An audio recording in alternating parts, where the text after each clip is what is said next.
Presento para ustedes la cuarta parte de mi sermón titulado Dones de Gracia para todos los hijos de Dios, basado en el capítulo 12 de la primera carta del apóstol Pablo a los Corintios. Escuche el siguiente principio. Cristo es el dueño, diseñador y fundador de su iglesia, y Él soberanamente ha determinado que todos sus hijos sean parte de su cuerpo.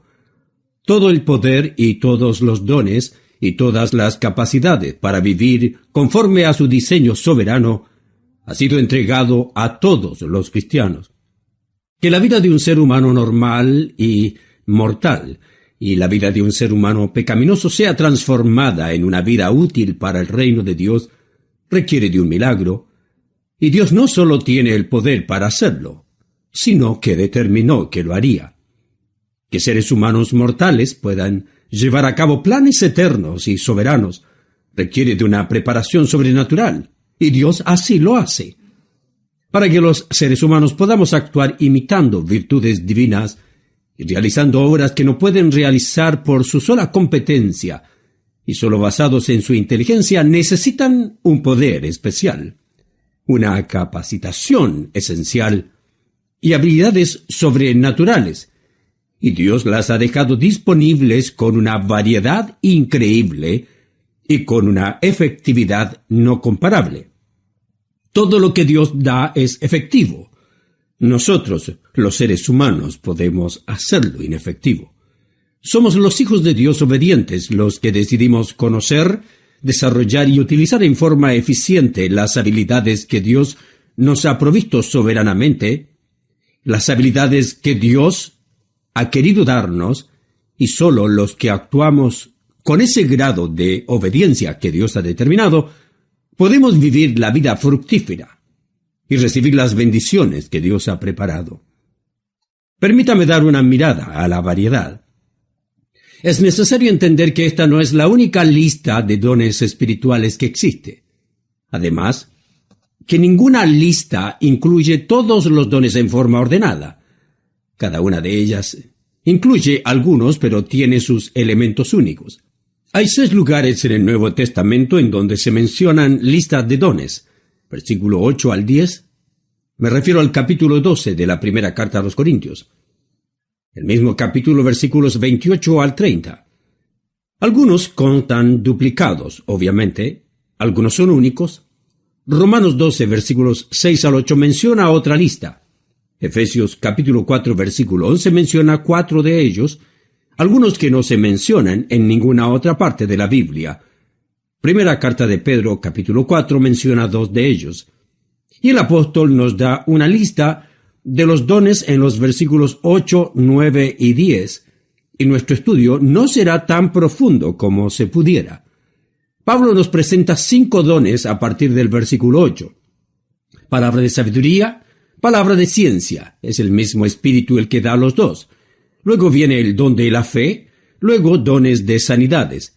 En el versículo 10 aparece el don de hacer milagros, es decir, alguien que hace que ocurran milagros, y esta es una habilidad que se puede usar a la voluntad para producir un milagro por la obra de Dios, y luego aparece el don de profecía, el don de discernimiento de espíritus, diversos géneros de lenguas.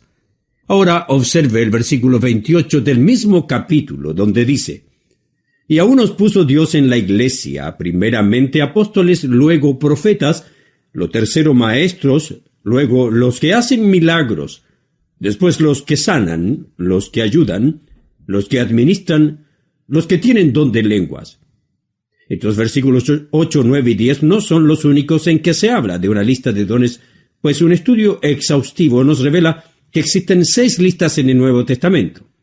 En este mensaje definiremos algunas cosas. Trataré de completar el estudio cuando lleguemos al capítulo 14. En el versículo 8 dice: Porque a éste es dada por el Espíritu palabra de sabiduría, a otro palabra de ciencia según el mismo Espíritu. Con esta palabra traducida ciencia se describe en la Biblia tantas cosas que es difícil enfocar en lo que realmente significa en este contexto. Pero es la habilidad de observar las revelaciones bíblicas, los hechos bíblicos y llegar a conclusiones acorde con la revelación completa de la palabra de Dios. No es simplemente leer la Biblia y hablar de ella. Recuerde que la revelación es progresiva y que para poder comprender alguna declaración debemos ubicarla en el contexto inmediato, es decir, en dónde está puesta la piedra preciosa que queremos analizar. En un anillo en que fue puesta una piedra, debemos nosotros saber en qué tipo de fondo se puso, en qué tipo de anillo se puso para saber por qué está ubicada allí. También debemos conocer el contexto inmediato, lo más general, de dónde viene la piedra preciosa, qué calidad tiene y a la vez de dónde se obtuvo. Este es un don esencial también en la interpretación bíblica. Somos personas que hemos tenido gran preparación para realizar una excelente interpretación, y no creo que yo tenga todo lo que se necesita. Yo también dependo de expertos en los idiomas originales, expertos que conocen el texto bíblico mejor que yo, como yo no puedo, y esto no solo depende de expertos estudiados. Creo que el Espíritu de Dios ha dado a individuos esta capacidad que cuando ellos estudian comprendan hechos y verdades que a otros les ha tomado años. Pero todo tiene que estar de acuerdo con otros expertos para confirmar en la multitud de consejeros bíblicos. Creo que hay maestros en los seminarios, pastores, escritores, comentaristas bíblicos que tienen este don. También describe a quienes el Espíritu les da palabra de sabiduría. Creo que la mayor diferencia está en que esta persona, fuera del conocimiento que tiene y que puede haber obtenido por el don de ciencia que tiene, y por ello puede obtener personalmente el conocimiento, pero a la vez el Espíritu le capacita para saber cómo aplicarlo de acuerdo a lo revelado, no de acuerdo a lo imaginado. Esta persona puede tomar lo que Dios le ha revelado a otro por la ciencia de la interpretación apropiada de las Escrituras y sabe cómo aplicarlo específicamente para resolver los problemas. Este don lo tiene un consejero cristiano, es parte de mi don. Creo que Dios me ha capacitado para aconsejar y orientar bíblicamente con el conocimiento que obtengo por mi propio estudio y el conocimiento, la ciencia que obtengo de otros expertos y lograr resultados y soluciones bíblicas. Mediante este don, comprendemos y enseñamos a las personas a vivir efectivamente, a aplicar los principios de vida que aparecen en la palabra y que funcionan adecuadamente. También lo pueden tener otros creyentes maduros que nos escuchan y aprenden de lo que enseñamos, los aplican a su propia vida y luego los traspasan a otros y entregan soluciones y funcionan.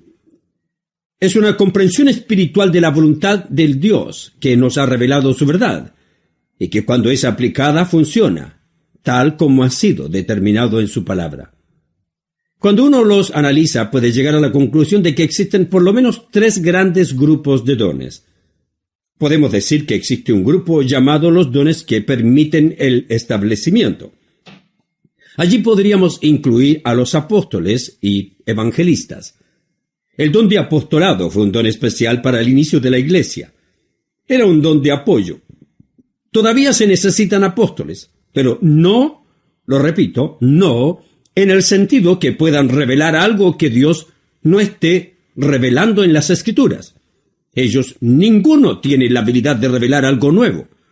Todo tiene que ser cotejado en la palabra de Dios. Pero, para que cumplan la función de establecer congregaciones, sí pueden existir. Ellos pueden ser vigías bíblicos de la sana doctrina. Por lo tanto, un apóstol debería tener la capacidad de establecer congregaciones. Hablo de un apóstol moderno.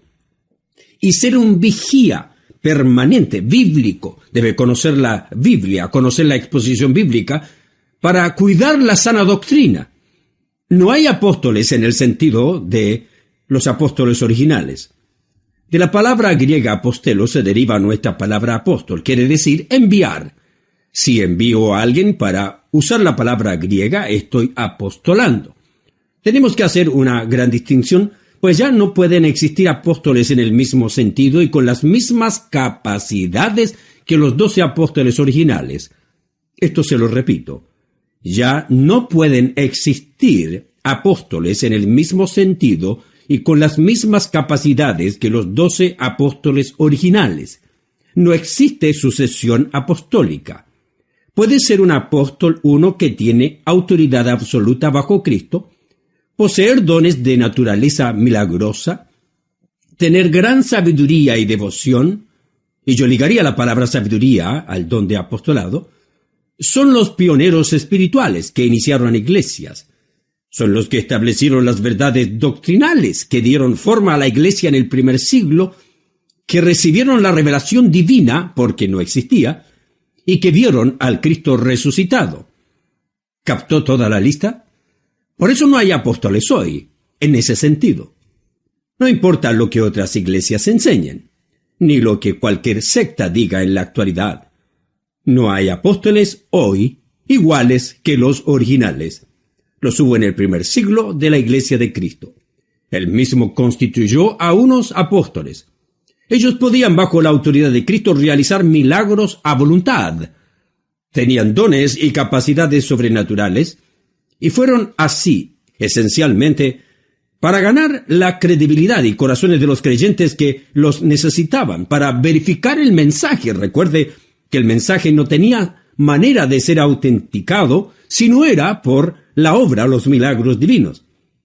Había muchos que predicaban muchas cosas, pero ¿cómo se sabía que era palabra de Dios? Porque era revelada, pero también porque era confirmada mediante los milagros. En segundo lugar, otro don esencial para el establecimiento de la iglesia es el don de evangelista. Ahora bien, la evangelización es algo con lo que estamos más familiarizados. ¿Saben que este es el único lugar en la Biblia en que se menciona la evangelización como un don? En otros lugares se menciona a los evangelistas, pero no como don. Aquí tenemos que Dios dio a algunos don de evangelista. Esa es la persona que puede proclamar las buenas noticias de Cristo con facilidad y eficacia. Fueron los misioneros itinerantes, por así decirlo. Incluso hoy viajan con frecuencia.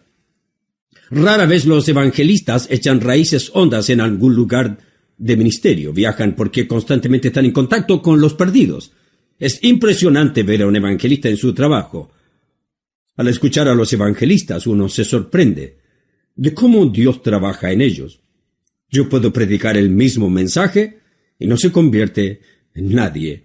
Ellos predican un mensaje sencillo y se convierte. Yo puedo hacer un análisis escritural y hacer un llamamiento y pocas personas se convierten. Ellos predican un versículo en forma sencilla y la gente se convierte. Es un evangelista. Agradezca a Dios por aquellos maravillosos hombres que han dedicado su vida a esta clase de evangelización. Estos son los dones que dan el cimiento, los que permiten que la iglesia local tenga un buen desarrollo, un buen cimiento. Y para ello están los profetas, los pastores y los maestros.